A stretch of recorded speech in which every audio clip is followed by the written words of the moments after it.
ఏపీలో కూటమి ప్రభుత్వం ఒకవైపు ఎన్నికల్లో ఇచ్చిన హామీలను నెరవేరుస్తూనే మరోవైపు అపోజిషన్ పార్టీలపై తమదైన స్టైల్లో విరుచుకుపడుతోంది. అనుకోని విపత్తులను కూడా సమర్థవంతంగా ఎదుర్కొంటూ ముందుకు వెళ్తోంది. ఈ క్రమంలో డిప్యూటీ సీఎం పవన్ కళ్యాణ్ తిరుపతిలోని మామండూరు అటవీ ప్రాంతాన్ని సందర్శించారు. మరోవైపు అటవీ మంత్రిగా బాధ్యతలు స్వీకరించిన అనంతరం ఆయన నేరుగా అడవిలోకి వెళ్ళి పర్యటించడం ప్రస్తుతం ప్రాధాన్యతని సంతరించుకుంది. అధికారులతో కలిసి దాదాపు 2 కిలోమీటర్ల మేర మామండూరు అటవీ ప్రాంతాన్ని పరిశీలించారు డిప్యూటీ సీఎం. ముఖ్యంగా ఎర్రచందనం, అంకుడు, తెల్లమద్ది, వెదురుతో పాటు కేవలం శేషాచలం అడవుల్లో మాత్రమే కనిపించే వివిధ వృక్ష జాతుల గురించి అడిగి తెలుసుకున్నారు.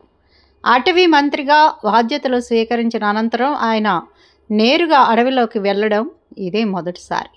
ఈ పర్యటనలో డిప్యూటీ సీఎం పవన్ కళ్యాణ్ 4 కిలోమీటర్లకు పైగా ప్రయాణించడం విశేషం. దీనిలో దాదాపు 2 కిలోమీటర్ల మేర వాహనం నుంచి కిందకు దిగి కాలినడకన అడవి లోపలికి వెళ్ళారు.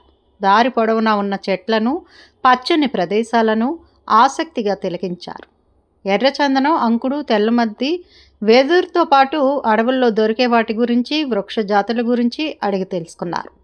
అనంతరం నెపీరయ్యర్ రిజర్వ్ ఫారెస్ట్ వద్ద ఉన్న వాచ్ టవర్ ఎక్కి మొత్తం అటవీ ప్రాంతాన్ని అక్కడ కూర్చొని పచ్చని వాతావరణంను ఎంజాయ్ చేశారు. ముఖ్యంగా స్మగ్లింగ్ను అరికట్టడానికి చేపడుతున్న చర్యలు, టాస్క్ ఫోర్స్ పనితీరు, అటవీ సిబ్బంది నిర్వహిస్తున్న కూంబింగ్ ఆపరేషన్ల గురించి అధికారులతో మాట్లాడారు. సిబ్బంది ఎదుర్కొంటున్న సవాళ్లను అడిగి తెలుసుకుని అధికారులకు కీలక సూచనలు చేశారు. వెలిగొండ, శేషాచలం అటవీ సరిహద్దులు, స్వర్ణముఖి నది ఉద్భవించే ప్రాంతాల గురించి అడిగి తెలుసుకున్నారు. ఇక పవన్ కళ్యాణ్ క్షేత్ర పర్యటన అటవీ అధికారులకు ముచ్చెమటలు పట్టించింది. తిరుపతి, చిత్తూరు జిల్లాలో 2 రోజుల పర్యటన నిమిత్తం పవన్ కళ్యాణ్ వచ్చారు. మొదటి రోజు రేణిగుంట విమానాశ్రయం నుంచి మామండూరు అటవీ ప్రాంతానికి నేరుగా వచ్చిన పవన్ కాలిబాటన 2 కిలోమీటర్ల మేర పర్యటించారు. దట్టమైన అటవీ ప్రాంతంలో ఆయన గడిపారు. క్రూర మృగాలు తిరిగే చోట పవన్ కళ్యాణ్ నడవడమే కాకుండా ప్రతి చెట్టు, గట్టును పరిశీలించడం అధికారులను టెన్షన్ పెట్టింది. తిరుపతి జిల్లా మామండూరు అటవీ ప్రాంతంలో శేషాచలంలో మాత్రమే కనబడే అరుదైన మొక్కలను ఆయన పరిశీలించారు. తర్వాత మంగళంలో అటవీ శాఖకు చెందిన ఎర్రచందనం గోడౌన్ను పవన్ కళ్యాణ్ సందర్శించారు. 8 గోడౌన్లో ఉన్న ఎర్రచందనం లాట్ల వివరాలు అడిగి తెలుసుకున్నారు.